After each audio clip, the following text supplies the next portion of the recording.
This is file number 252225SD, People versus Levon Colmer. That's you, sir? Mr. Colmer has a tracheotomy and he speaks with the aid of an electronic vocalizer. And so far, I've been able to understand everything that he has to tell me. His lawyer, Mr. David Moore, is here with us by Zoom. Assistant Prosecuting Attorney Abigail Stoll is here, and Matthew Huff is here. Mr. Colmer was charged with operating while intoxicated, pled to impaired driving. There was also a charge of failure to yield, and I'm not sure what happened to that charge. Let me look. File number here is 252225SD. Mr. Moore, what would you like me to know? Yes, Your Honor. Thank you. My client is an older man. He's obviously manifestly had an issue with cancer. Hopefully he stays in remission. I'm aware of no violations while he's been on bond. We've asked him to get a private assessment and then follow through with the victim impact panel. He's done so. I don't think he has started the recommendations from the assessment, the private assessment. But I believe if we asked him to, he would complete it. Again, based on communication with him and his attitude towards these things. I had a chance to read over the sentencing recommendation from Mr. Huff. I appreciate the time that, and the knowledge that he put into that.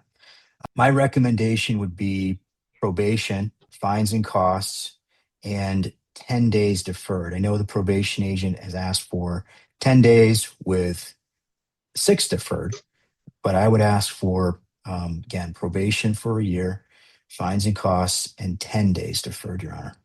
Thank you. Matt, you have the same concern I have. Mr. Colmer has a serious and significant alcohol addiction issue, which he does not acknowledge or address. What's your thought here? Well, Your Honor, the more I took a look and the more I just kind of reflected on this case, I was alarmed by some of the case factors. To start off on a positive note, I was able to reach Mr. Colmer. He used another individual to help have that conversation over the phone.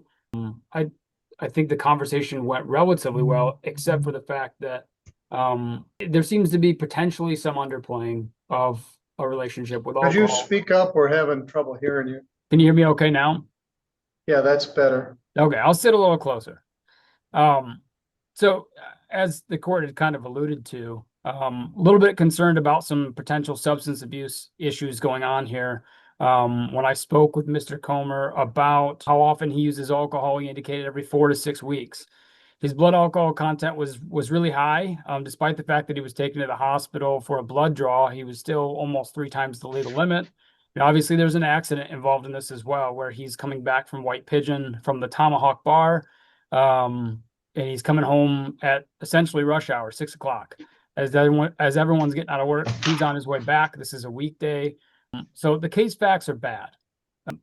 I don't enjoy making recommendations for additional jail, especially for individuals who have health concerns. But unfortunately, we've got a bad slew of cases like this where someone could easily die.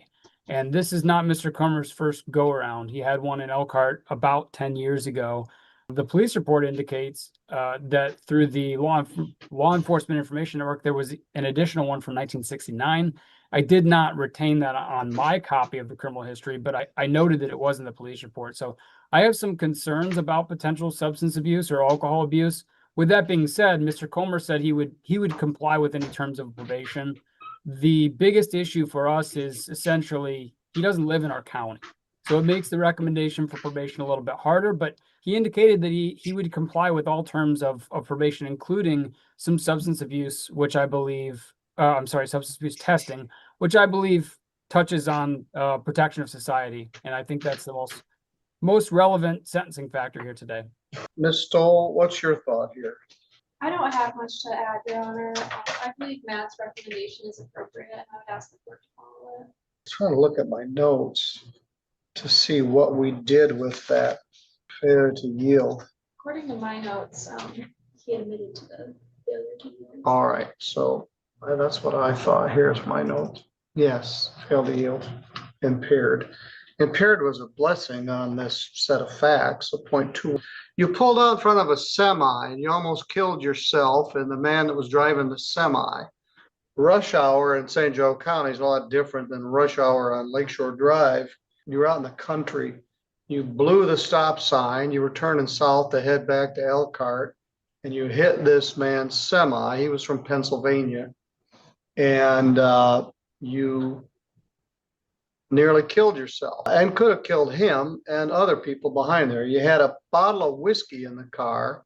They didn't say what brand it was or what size it was. I don't know if it was a fifth, a quart, a pint, a half pint, but about a quarter of it was gone.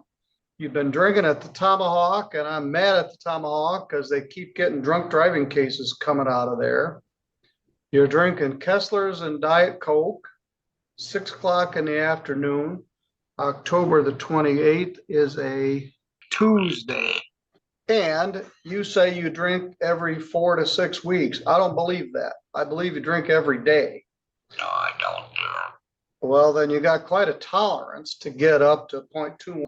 And 3 Kesslers and Cokes won't get you to a 211.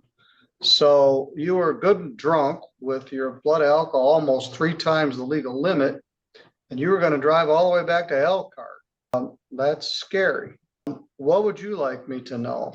I know I'm not gonna drink anymore. I feel like I was really lucky that I did hurt someone, and that ain't happening no more. I just am not. I haven't had it since. You haven't had anything to drink since October 28th? No, Well, that's a good sign. You live in Elkhart. You'll be 80 on your next birthday in April. And you're not gonna have easy driving privileges. Because of your medical issues, I don't believe they took you to jail. This is impaired driving, and the fail to yield fine is $120. And that's due within 30 days from today, which will be February 26th. It's on the inside flap here. 25X4606861. I don't know why the civil infractions have such long numbers. That's the fail to yield. There's a $300 fine, $75 crime victims' rights fee, a $50 state minimum fee.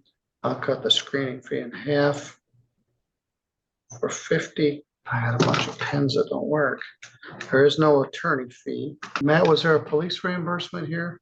There wasn't one indicated in the police reports that I received from the prosecutor's office. It was Michigan State Police, and there was an accident with a blood draw. All right, I'm gonna do MSP, $200.